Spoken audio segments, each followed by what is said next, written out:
Welcome to Practical Parapsychology.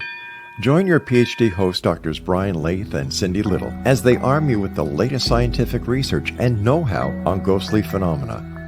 Brian is the lead author of the groundbreaking new book, Ghosted, Exploring the Haunting Reality of Paranormal Encounters, and Cindy is the proprietor of WacoGhost.com, a portal for professional investigations and public education on ghostly phenomena. Together, with their recurring guest, parapsychologist Dr. James Houran, they will take important steps with you to gain scientific answers about the nature of the paranormal experiences and the people who have them. For more information on practical parapsychology, visit their website at www.practicalparapsychology.com.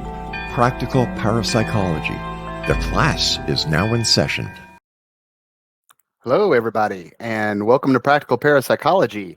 Although I don't seem to be seeing my guests. Oh, here we go. There we are. Jim, all right. I thought you guys ran off on me. I'm like, well, I guess I'm doing this by myself today. All right. Abducted again. It's an abduction Friday. I'm like, all right, here we go. All right. So thanks for tuning in, everybody. So if you've been listening at all, last week we covered some kind of nitty gritty stuff about paranormal belief.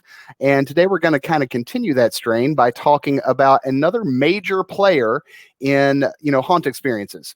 Except, unlike some environmental or physical factors, we're going to be talking about another trait like paranormal belief. So today we're going to be discussing the somewhat complicated concept of transliminality.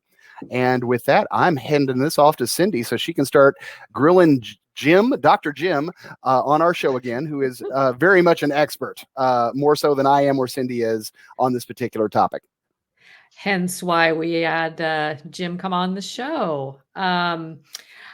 Today we are, like Brian said, going to be talking about transliminality, which is a little bit more of a complicated concept, but we have the expert on here. We have Dr. Jim Houran, and I am just going to start things off with asking Jim, what is it? What is transliminality, and can you give me any examples? Yes and yes, but can I take a moment because the story of transliminality is an interesting one, and it actually starts back with my work as a doctoral student. I was a graduate master's level student, and I was doing research with a parapsychologist in Australia named Michael Talborn. And Michael is the one that actually started all of the research on transliminality. And it's a good example of a success story in citizen science in a way. I was a more mature citizen science scientist. I was a master's degree person, but I was just for fun doing research with Michael on things related to paranormal belief experience. And he introduced me to the idea of transliminality.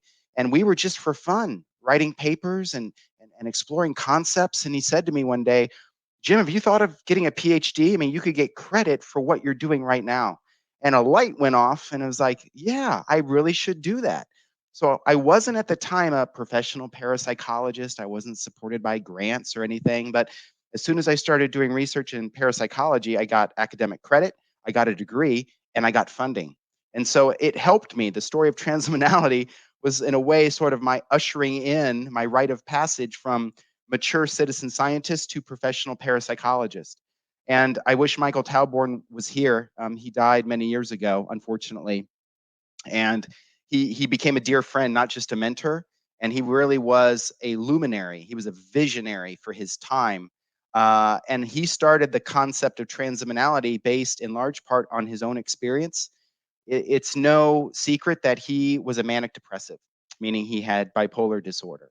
So there were periods where he would have immense mania and creativity, and he would call me at all hours of the night, and we'd talk about all sorts of weird, wacky ideas. And then the next day, he would be in a funk, and it would be awful. He was on this roller coaster. But he was intelligent enough to know he had a disorder, he was managing it. And because he had that disorder, I guess he was very sensitive to how people saw him.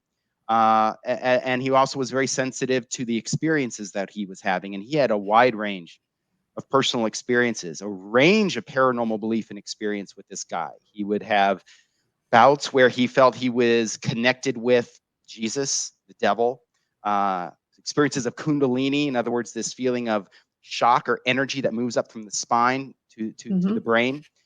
Immense creativity, other sorts of weird dreams, paranormal experiences. So I think transliminality for him, and hence for me, started as a way for Michael to try to understand himself. And so it's just a really fascinating story. And I believe in giving credit where credit's due. So Michael Talborn, wherever you are, thank you. And it's also a story about multiple discovery. Science is filled with these instances where people at different parts of the world without any connection are exploring similar ideas. And they may come up with a concept, give it a different name, but they're talking about the same thing. Yeah. The discovery of calculus, evolution, the theory of natural selection, and indeed the notion of transliminality. In some ways, it wasn't unique even to Michael Talborn, but around 1997 is when he started doing a lot of publishing on that concept. And so it started to get out there. He called it transliminality because at the end of the day, Michael was a wordsmith and he was an expert in Latin. He would sometimes, for fun, write scientific papers entirely in Latin. What? Yeah, it was bizarre. Oh my gosh. He was just this fascinating guy. So Wow. transliminality, the word, if you look at the Latin roots, means trans, meaning cross, and limens, meaning thresholds. So transliminality literally means crossing thresholds. And around the same time that he was publishing on transliminality, there was another group that was publishing on a concept called sensory processing sensitivity. But they were talking about essentially the same thing. And neither concept is fully original.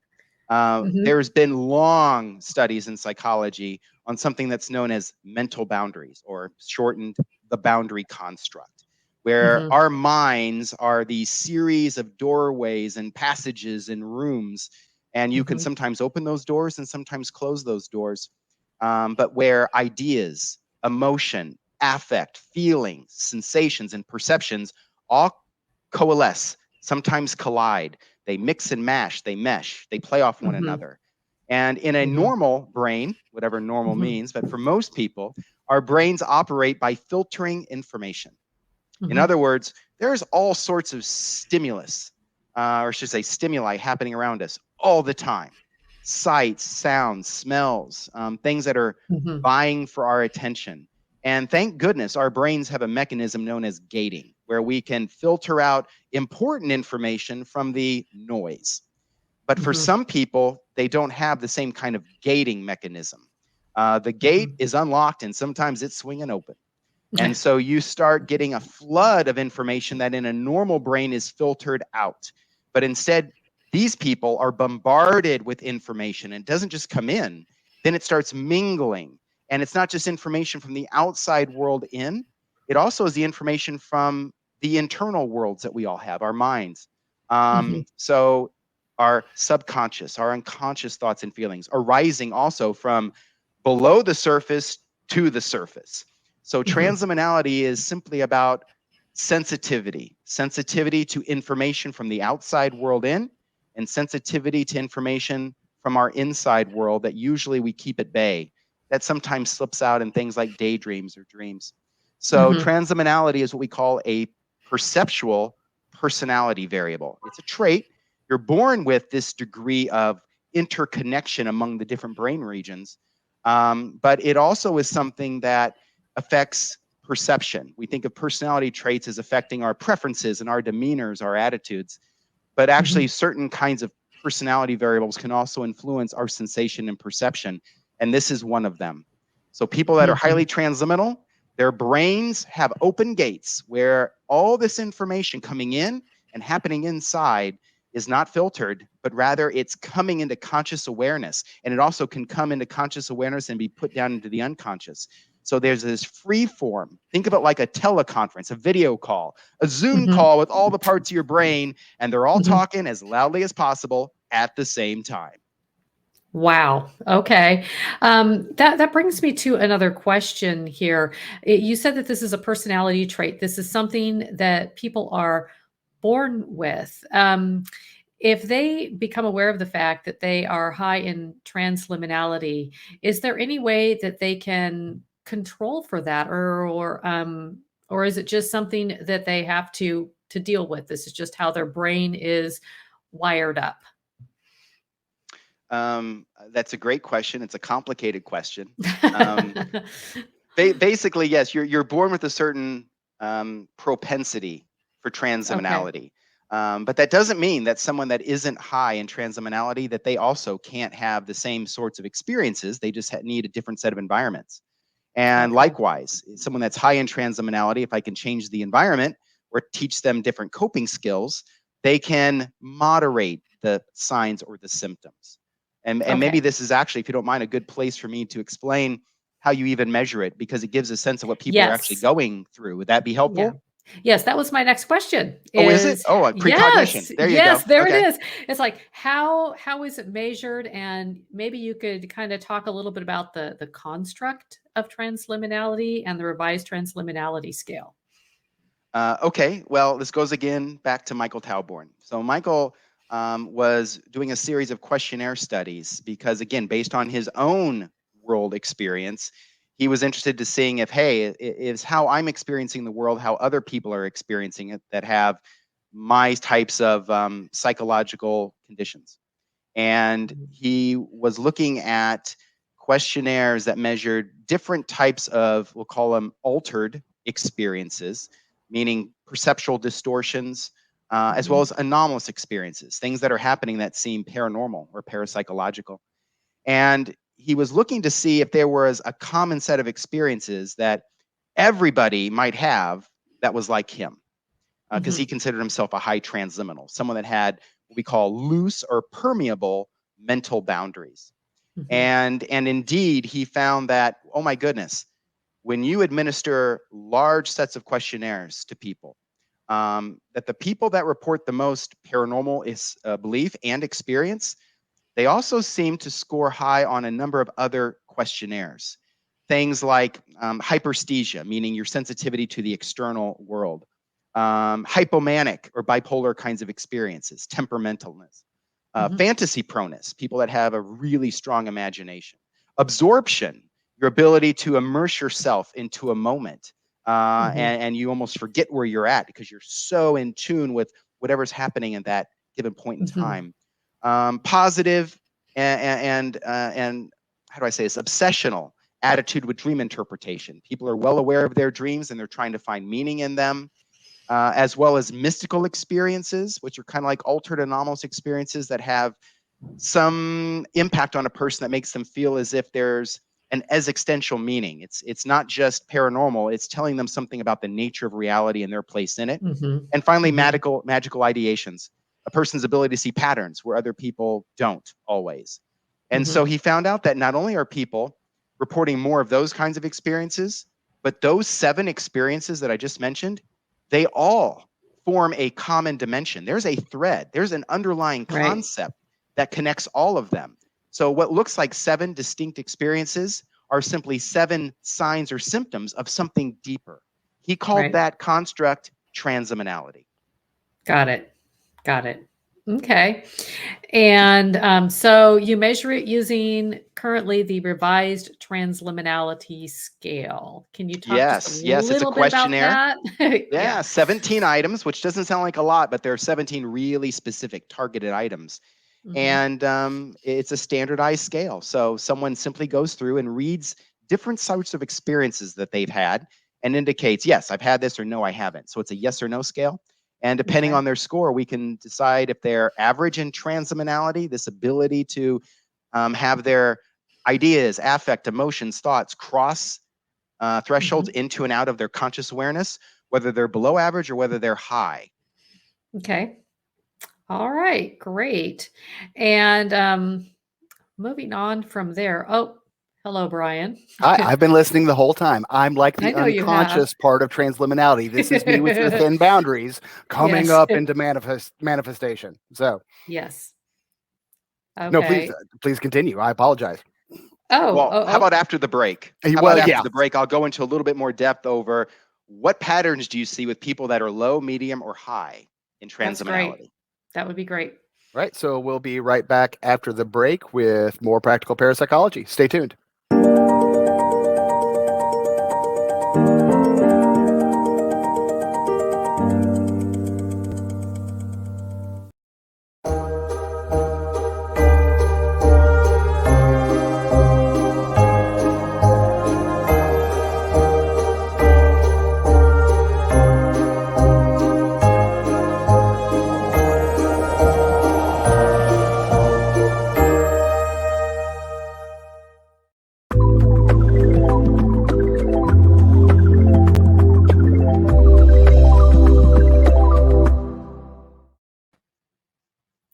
Okay, welcome back to Practical Parapsychology, everybody. And I know I interrupted on that last moment there. So, Jim, high, low, and medium degrees of transliminality.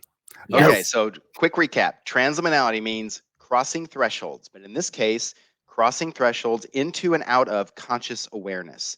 And that means information from the outside world or information that's usually at an unconscious level in our minds that's rising to the surface. So these Mhm. people have super sensitivity, all right? And there's positives to that, and then there's negatives Yes. to that. But people that score low on it means that their brains are unusually good at setting up boundaries or barriers to information. So think of them as more closed. Their gate is there, it's closed, it's locked. And not only is it locked, but there's an armed guard with a growling dog. Okay, Yeah. so they're very good at Got keeping it. information at bay. They're very good at filtering it. And unless you have a huge amount of stimulation, you're not getting through the gate. Okay. Mhm. And there's nothing wrong with that, but those people tend to not be as perceptive. They're not as sensitive to noises and sounds and mood swings. These are people that maybe you even have in your family. You probably Mhm. notice them. They don't Yes. seem riled up by anything. They're just kind of calm, cool, collected. Sometimes they may seem even apathetic or lethargic because they're Mhm. just not responding to a lot of internal information or external stimuli. Right. But most people are average, obviously, by Mhm. definition. And what that means is they're aware of information coming in, or at least the unconscious is aware of it, but they're very good at setting up functional gates. So they're very good at selecting what information is important for me to know and act on, and what is noise, what's a distraction, and I don't need to pay attention to it, at least not right now. And Mhm. that's good because that's a person that has a degree of creativity. They have a degree of bringing in information, but they're not overloaded by it. And that's Mhm. what happens when you're at higher levels of transliminality. Because now not only is the gate unlocked, it can swing back and forth. And for some people, Right. the gate is just open. And it's not one gate, series of gates in your mind that are connecting different parts of your brain. So Mhm. these are the people that can't filter out information. So they're bombarded with sights, sounds, smells, nonverbal cues, um, as well as what's happening inside of their minds. So these are people Mhm. that are just being inundated with information. And imagine what it must be like being inundated with information. You can Mhm. ask a psychotic person because that is what psychosis is. They cannot filter out their voices that they're hearing in their heads. The external stimuli gets to be overstimulating. And we know Mhm. that some people, when they're overstimulated, it causes all sorts of really negative clinical consequences. So Right. so much so that people start self-medicating.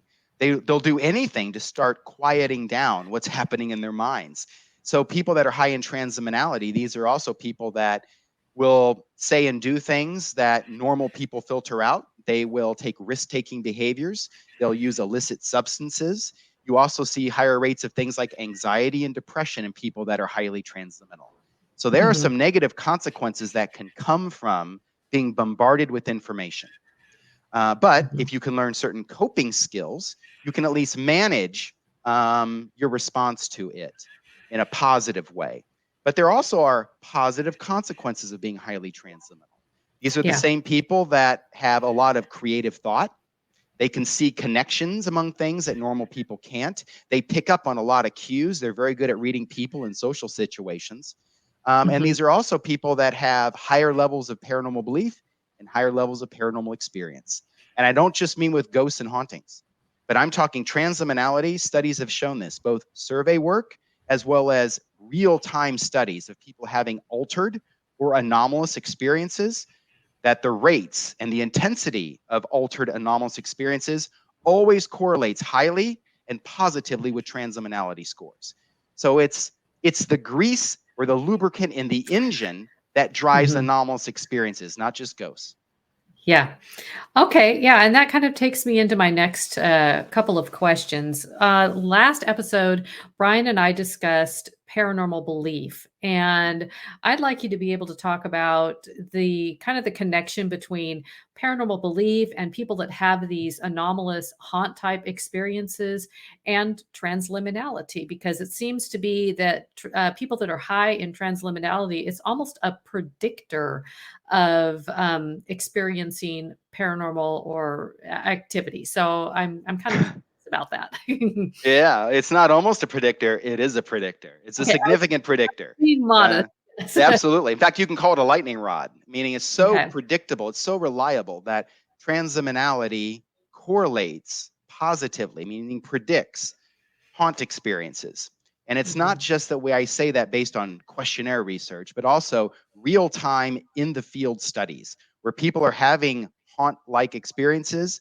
So we have many different forms of studies that converge on a similar result. And that is, the higher the transliminality level in a person, the more likely they're going to have haunt experiences. Not just more of those experiences, but the more intense forms of experience. Remember, haunt experiences form a hierarchy, and there's low, medium, and high levels of ghostly phenomena. So the higher the transliminality, the more intense and the more frequent people will have haunt experiences. So it again is a lubricant in the engine of whatever that mechanism is to perceive ghostly phenomena. But it also correlates with paranormal belief, as you might expect, because people need also a framework, a worldview to interpret altered or anomalous experiences that they're having. So it makes sense that where you find paranormal experiences, you find paranormal belief and vice versa. And transliminality is correlated with both. But it's interesting because paranormal belief isn't just one thing. There's different forms of paranormal belief, and they serve different functions. We know from research there's at least two major forms of paranormal belief. One is called New Age philosophy, and this is the form that actually correlates the highest with actual paranormal experiences. So people that endorse questions related to, I feel I have abilities, or actual real world events, people that believe in where someone has a sense of control or that the experiences are manifesting from them or from a psychic person, those are the kinds of beliefs that correlate most highly with actual reports of paranormal experience. New Age philosophy. And it, in a way, it seems to give people a sense of control, personal sense of control over events in the world, which is different from the second form of paranormal belief called traditional paranormal beliefs. Some people think of these as religious beliefs, but they have more to do with an external locus of control. Rather than the person being in control, there's this other. Call it spirits, God, demons, devils, angels. But there's almost a mechanistic belief in that there's a cosmic force, a separate agency. Has nothing to do with me. I'm not in charge. This other thing is in charge. And so that seems to give people a sense of comfort, believe it or not, because they at least feel that there is something running the show. The world is not just a random pinball machine. There's actually someone playing the pinball machine. So this is really cool. But those beliefs seem more related to a sense of social control. That this idea that there's an invisible man or series of beings in the sky that are watching, all seeing, all knowing. Those are the kinds of beliefs that I don't need to have an experience to believe in it. It's almost transmitted through cultural learning, religious teachings. Yet it helps keep environments, keeps the social world intact because people are obeying the rules set by this other. So they seem to serve two different purposes, one for social control and one for a sense of personal control over the world. And it's the one that has to do with New Age philosophy. They both correlate with haunt experiences, but the one that seems most consistently predictive is New Age philosophy. So again, it goes back to the idea that whatever these phenomena are, your ability to detect, to perceive it, rests in you, not some other. Okay. And that's fascinating. And it brings me to a follow-up question. It kind of goes back to the survey of strange events.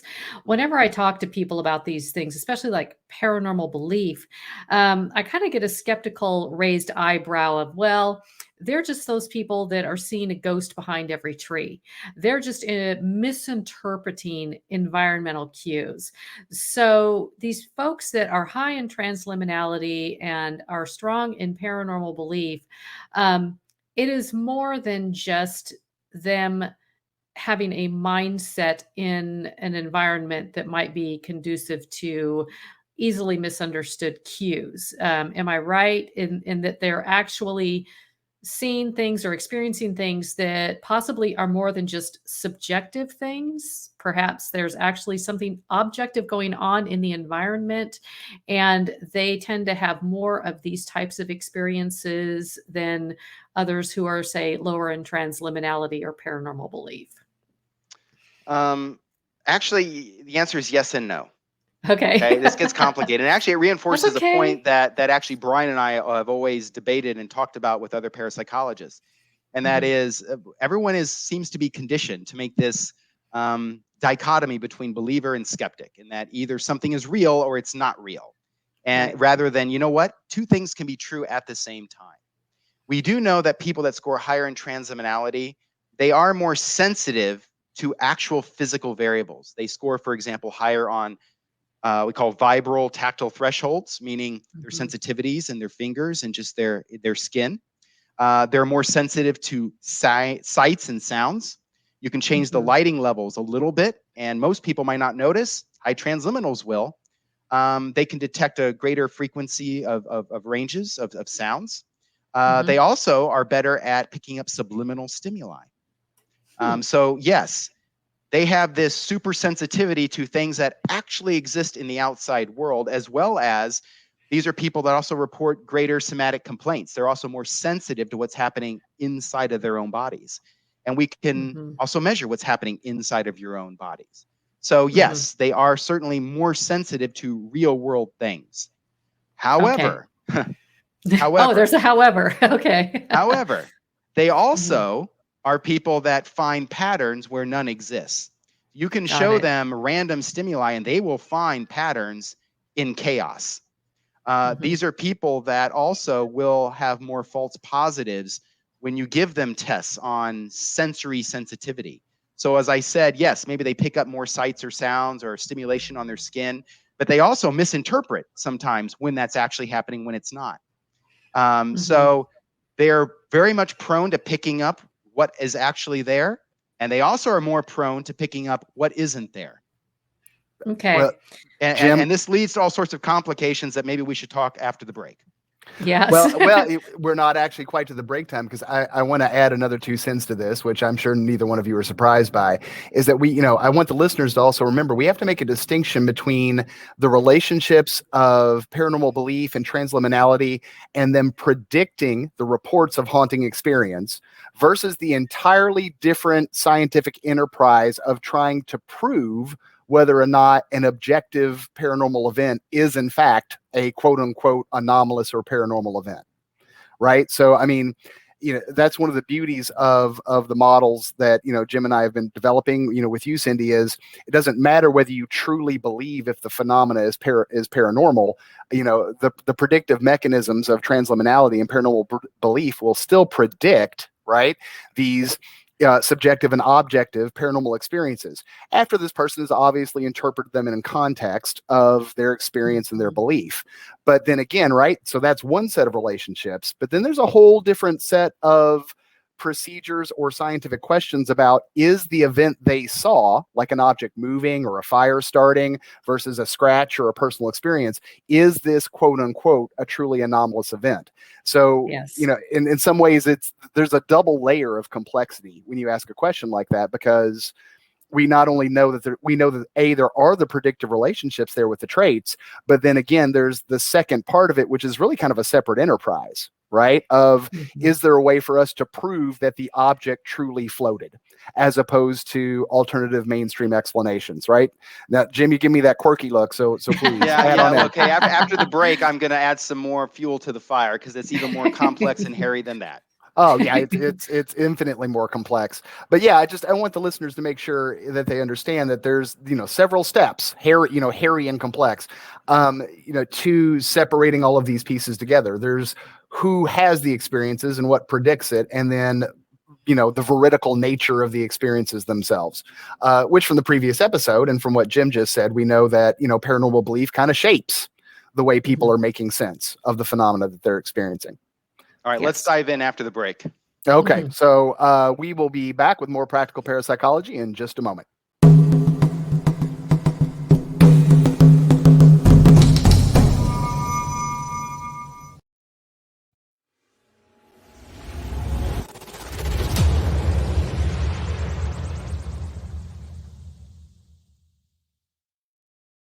So I was watching the X Zone TV channel last night when I was abducted by aliens, and they kept repeating to me over and over again, simultv.com, simultv.com. What's simultv.com? That's what I asked them. They had it written on the side of their UFO. How do you spell that? UFO. No, I mean simultv.com. simultv.com. simultv.com. Right. simultv.com. Interesting that you were abducted by aliens in a simultv.com UFO last night. Oh, yeah? Yeah. Now that you mention it, I remember now last night I was awakened from a deep sleep. My great-grandmother was standing there. She said she come from the hereafter to tell me about simultv.com. She even spelled it out for me. simultv.com, sonny boy. simultv.com. simultv.com, sonny boy. Wow. Yeah. Guys, you'll never guess what my psychic guru just told me. simultv.com. Exactly. Are you guys psychic too? Of course. We all know about simultv.com. simultv.com.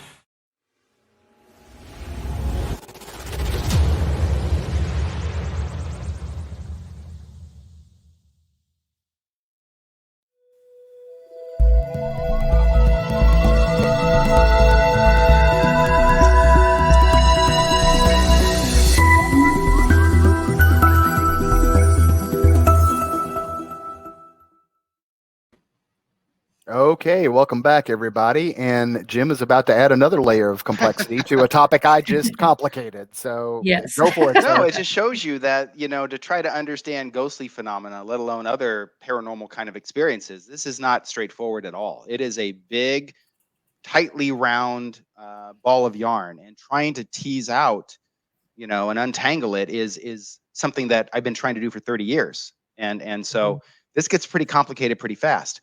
Because, Cindy, the simple answer to your question is high transliminals are better at sensing information that actually exists in the world, either externally or internally.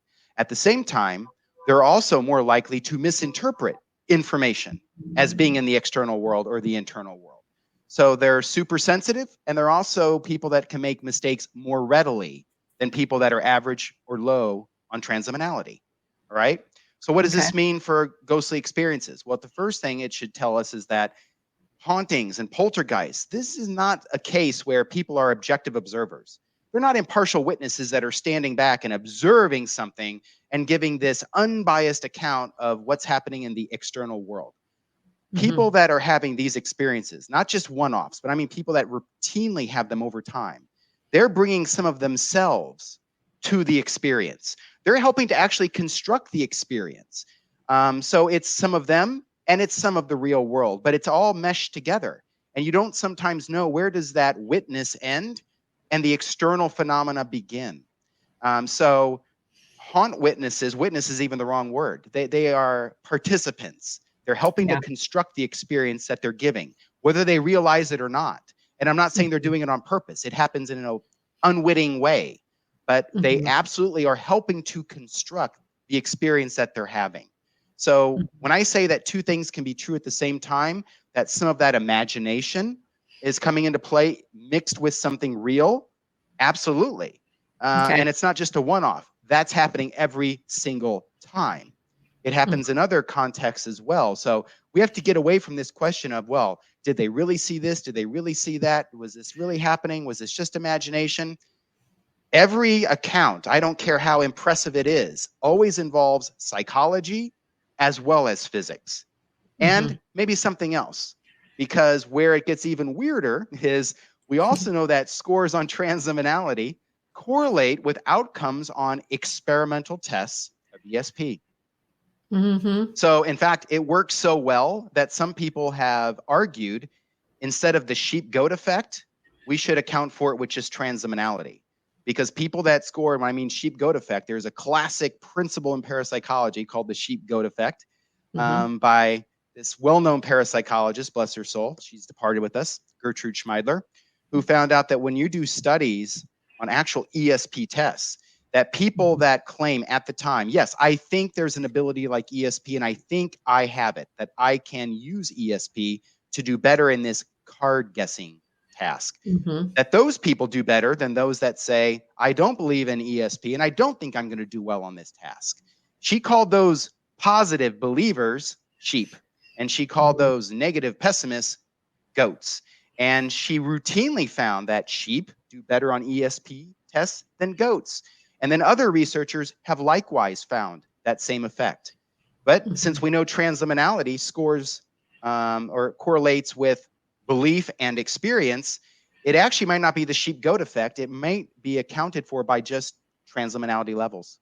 And that makes a lot of sense. And as you've been talking, I almost think of people that are high in transliminality as kind of like dogs with sensitive ears. They're hearing the dog whistle, so to speak. I mean, they're hearing or experiencing something in the environment that other people who aren't high in transliminality are not experiencing. So because of their hypersensitivity, is that a correct assessment? That's true, but it's more than that.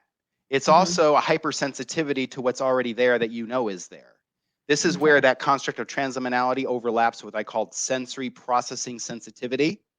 In fact, sometimes you'll see this on Netflix shows or even movies. You'll see a disclaimer that says, hey, by the way, this show has strobing effects, so we want to let you know in case you're sensitive to lighting effects.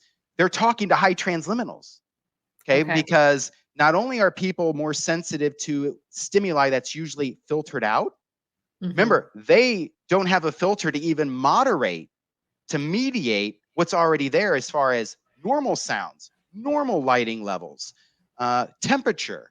So they feel those things more intensely than people that score average or below average on transliminality. So not only are they hearing the dog whistle, which only the most sensitive ears could hear, but they also hear not only every other sound that you and I might hear, but they hear it more intensely. They feel things more intensely. So you can see why actually to be a high transliminal is an uncomfortable state to be in. Oh yeah, I can't even begin to imagine. And I would like it gets worse, Cindy. because we also know that haunt experiences don't happen in a vacuum. They happen in different types of settings, in particular types of settings. And we call those settings dis-ease states, not disease. Disease meaning, oh, this person has psychopathology, deep psychological trauma. No, I mean dis-ease with the hyphen, meaning people report anomalous experiences and a lot of ghostly experiences under conditions under which the person's normal sense of, let's say, equilibrium, psychological balance is disrupted.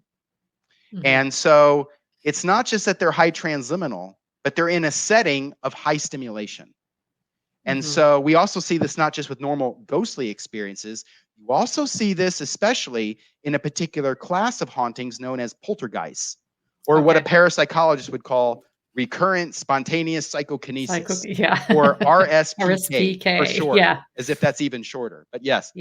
And you know what, there's been some well-respected parapsychologists like William Roll, who certainly buy in and have promoted and done a lot of great research in the field on supposed recurrent spontaneous psychokinesis, which is the theory that poltergeist events, which are a kind of haunting, they involve the same sorts of subjective and objective events as haunted houses. But rather than them just happening at a particular house or a location, they seem centered around a particular person. And when that person is around, a living person is around, and they're awake, doesn't happen when they're asleep, and they're awake, then that's when you start seeing these events happen. So his idea was that, oh, these poltergeist effects are actually being caused by that living agent, or what we call the focus person. And that person may not be aware that they're doing it, but they must have some level of psychokinetic ability, and they're releasing tension, or they're dealing with stress, or what I would call dis-ease states. And Mhm. for whatever reason, they can't cope with that stress or tension in other ways. So they do it in a way, sort of a psychic passive aggressiveness. And they Yeah. throw a temper tantrum, but using psychic ability and on external items in the environment. And Mhm. it's been well known that focus persons exist. It's not even original to William Roll. There's an infamous ghost hunter from the early 20th century known as Harry Price, Yes. and really the father of modern ghost hunting, when people want to know that or not, or believe it or Mhm. not. But even he noted early in the days of psychical research that, wait a minute, poltergeist effects seem less about spirits and they seem more Right. about related to living people and actually young girls, young Mhm. teenagers. So he was really among the first to say, whatever's happening is probably telling us more about the living than it is about the dead. And William Roll just kind of took that idea and ran with it. But when you Mhm. look at the psychology of focused persons, you're going to Mhm. find that they're not going through psychological trauma. There can be sometimes trauma in their background, but it's not like they're going through some deep-seated psychological Right. event, but they are experiencing dis-ease states. There have been a few studies where psychologists have given psychological and personality measures to known focused persons. Not a lot of studies. There's only been about maybe 8. Mm. When someone was testing a focus person around the time of an active poltergeist episode. And rather than finding psychopathology, right, Right. what these studies actually show is that there are about 8 characteristics, that describe Mhm. the psychology of a focus person when a poltergeist episode is in full swing. And let me see if I can remember these all. One first is they score higher in imagination, magical thinking, and fantasy proneness. Hey, does that sound familiar? They Yeah. score highest in a rebellious attitude. They're more impulsive, they're aggressive, they're hostile. They score higher in somatic complaints, anxiety, and irritability. They're more temperamental. They score as having a lower self-esteem. They're Mm. insecure as people in themselves. They Mhm. score more as being unhappy, shameful, jealous. They score as having dissociative tendencies, meaning they can separate ideas and affect and sometimes even their identities and stand outside of themselves, so to speak. They score Mhm. higher on something called temporal lobe lability. The temporal lobe in the human brain is the Mhm. seat. It's a rich center where memory and fantasy collide. And lastly, they score higher on introversion. So they don't Mhm. seem to be crazy focused persons. They're not crazy. They're not going through psychopathology, but they do Right. seem to be in a state of dis-ease. Their normal equilibrium is disrupted or imbalanced in a pretty notable way. And the real Mhm. interesting thing is not only does transliminality predict, along with paranormal belief, who has traditional haunted house experiences and ghosts, but also those characteristics of focus persons, 7 of the 8 we know from prior research correlate positively and significantly with scores on the transliminality scale. Ah, So bingo. transliminality is not just a lubricant in the engine that drives Mhm. perceptions related to traditional ghostly phenomena, but it also seems through inference a likely lubricant in the engine that also drives the other kind of ghost experiences, poltergeists. Yeah, and so that makes me think, would it be fair to say that somebody high in transliminality and, has some psi abilities, could they be a catalyst for RSPK in an environment? Could they be causing this in some way?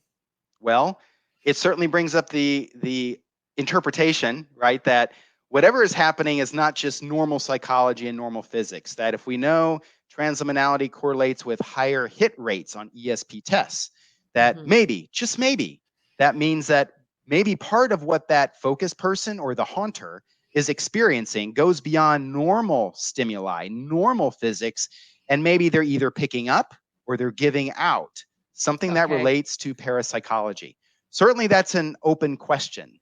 But I Mhm. think what we've learned is that the kinds of experiences and the consequences that come with being a high transliminal, they're so marked, they're so strong and dramatic that sometimes it's hard to peel back the onion layers to even get at what's left after you look at normal psychology.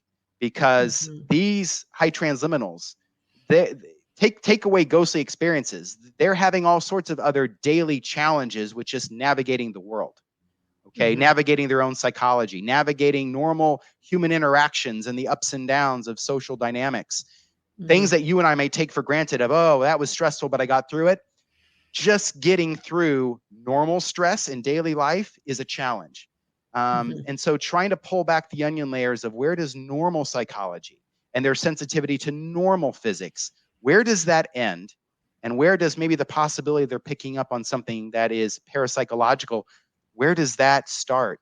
That is a huge question. And to me, it's not going to be solved anytime soon.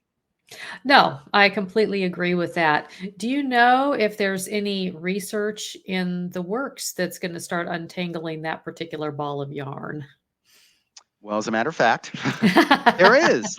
And really? actually, Brian and I have already started it, because it's one thing to get these patterns and insights, but it's another thing to try to do something with them, to start testing hypotheses.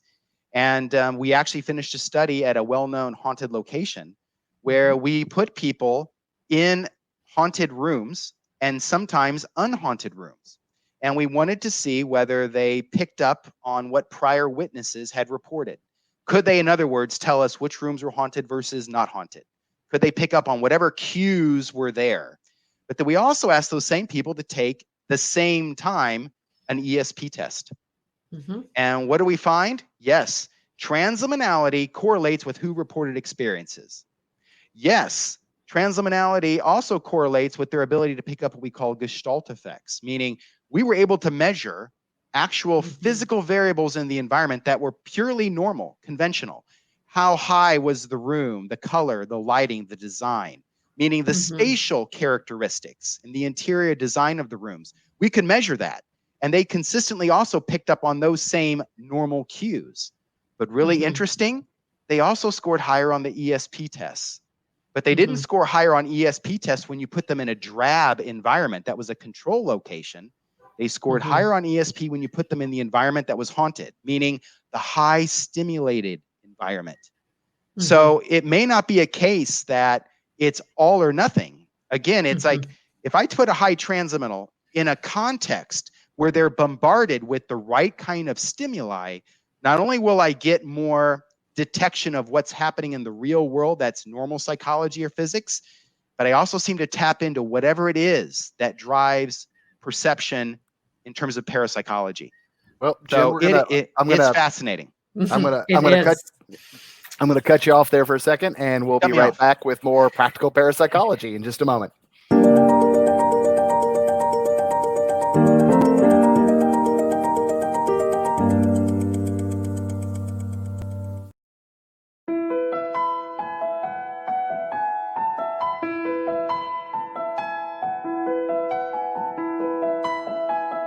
Beautiful Mind Coffee is delicious coffee your brain will love.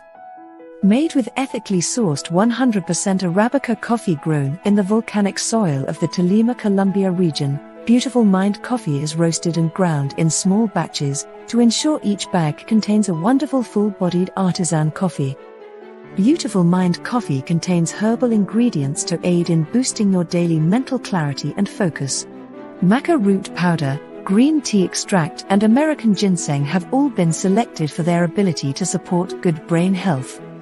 Taking care of your brain's health now can help delay or prevent the onset of cognitive dysfunction, including dementia, Alzheimer's, and more general memory loss as you get older just by enjoying the delicious flavor of our roasted coffee and herbal ingredients found exclusively in Beautiful Mind Coffee.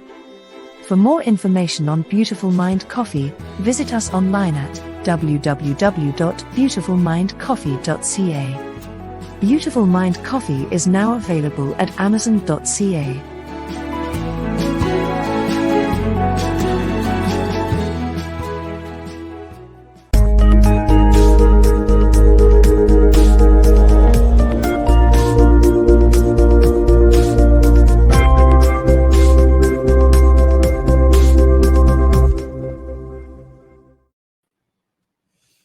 Okay, Welcome back, everybody. Jim, I cut you off, and I cut you off at like the supreme, like climax moment of. Yeah. I know. Yeah. I know. This is why I don't like you. Okay. Well, Yeah. This is why I don't return your phone calls. Yeah. Hey, But no, what's I'm a fascinating, let pro. me just sum up, because this is fascinating, that you Mhm. take someone that has a propensity for transliminality, a high transliminal, and you put them in an environment that is stimulating.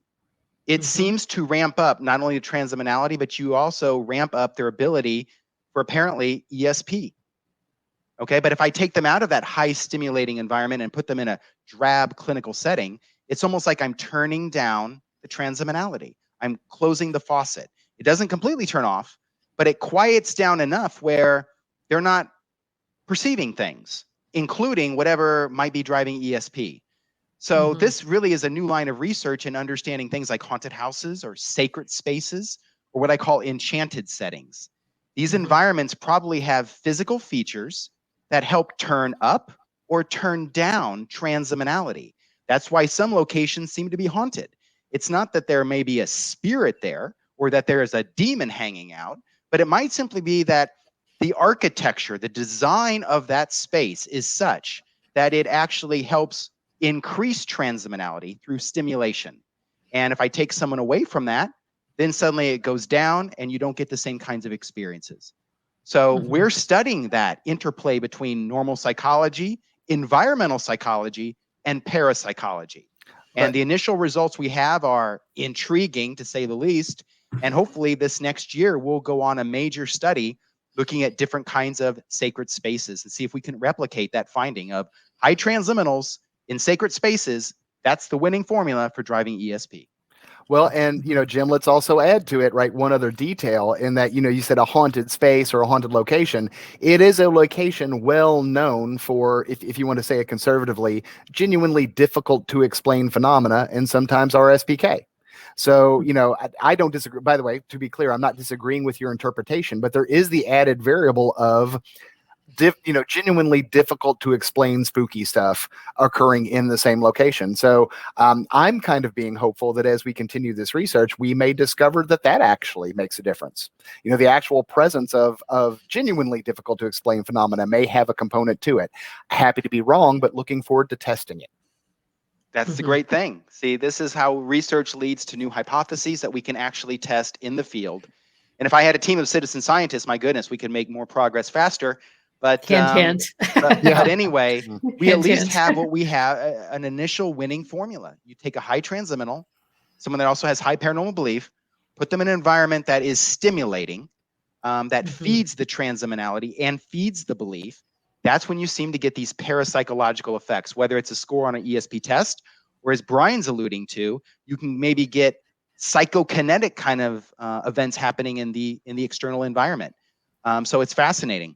And I would imagine, Brian, that this could maybe not only explain why some settings are haunted or sacred or enchanted while other ones aren't, but it also probably could explain why in, say, traditional magic, why some ritual settings seem to be correlated with actual outcomes, whereas other settings that don't have those same ritual features don't produce anything. Yeah, I mean, I am officially riffing. This is not without data, although there's some research that would support it. But if you look historically, at the Victorians, and obviously magical practice went well before the Victorians, medieval grimoires, et cetera, et cetera. But of course, the Victorians had early psychology. They had Freud. They had Jung. And trust me when I say that, particularly the people from the Golden Dawn in England very quickly started absorbing common psychological practice. They started absorbing the ideas of the unconscious.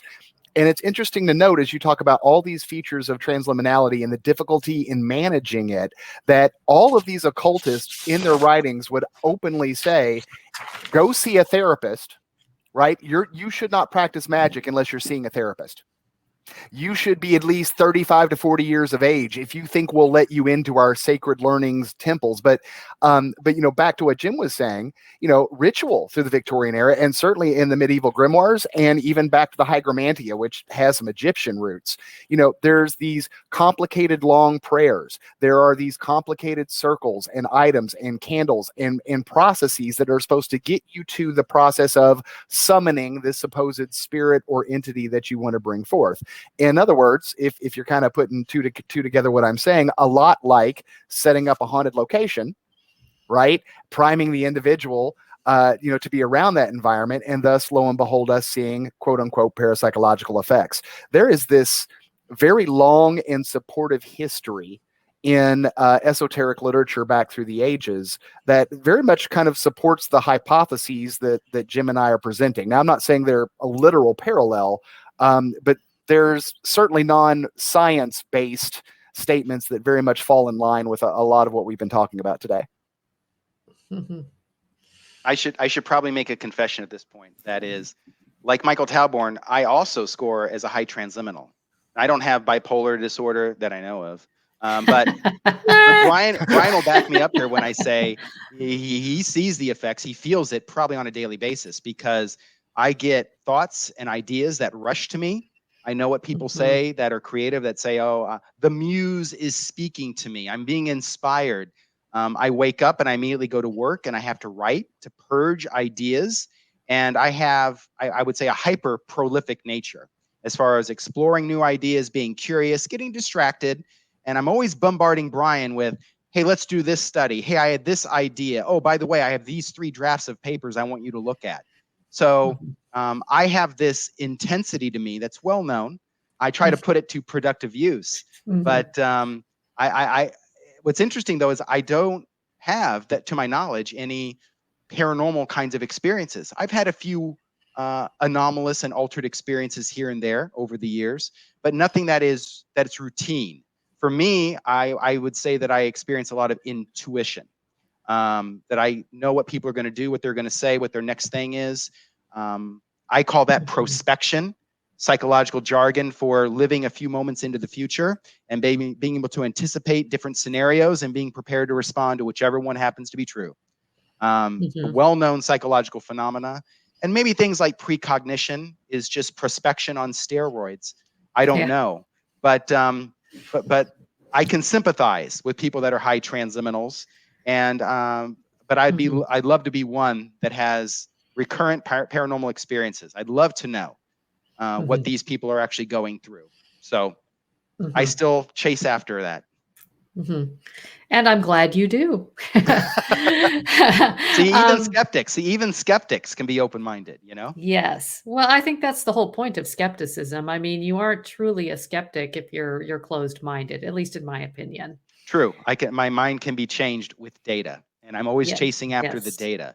But this research that we've recently done, where we can change scores on actual ESP tests based on who are we testing and in what environment, to me, that's some of the most exciting findings I've seen in parapsychology in the last 20 years.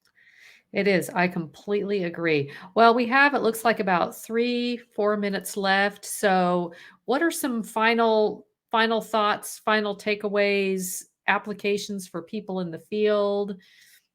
What would you like to end with? I think this is a variable that even investigators should be measuring in themselves, because it's well known that ghostly phenomena, as I said, it's not just the witness looking at something objectively. That participant, that witness, is helping to construct the experience. And people that also investigate these are also contributing to what they find. So investigators can quickly turn into participants themselves or witnesses themselves.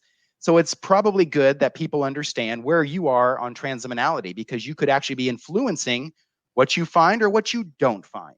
And that's not always apparent to people.